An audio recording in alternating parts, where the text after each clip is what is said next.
Avui parlant de les tempestes que van descarregar amb molta força durant la tarda i la matinada d'avui. Tempestes que no han deixat grans quantitats de precipitació, però sí que han sigut violentes, ja que han anat acompanyades de tempesta, també de calamarsa i també de ràfegues de vent. Van arribar als 101 km per hora a Lleida, per tant, Déu-n'hi-do.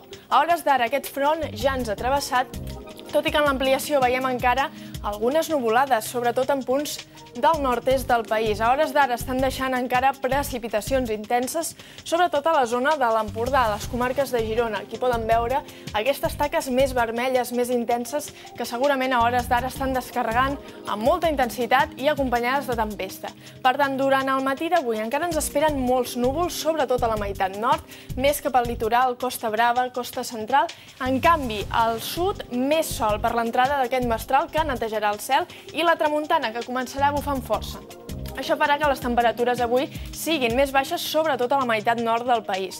De cara a la tarda es poden repetir alguns ruixats, sobretot cap al Pirineu més oriental. A l'extrem nord encara continuarà el cel mig ennuvolat, mentre que al sud hi lluirà el sol i això farà que allà les temperatures no puguin baixar tant. Al País Valencià alguns núvols al nord, com també a l'arxipèlag, i aquí l'ambient avui també serà una miqueta més fresquet.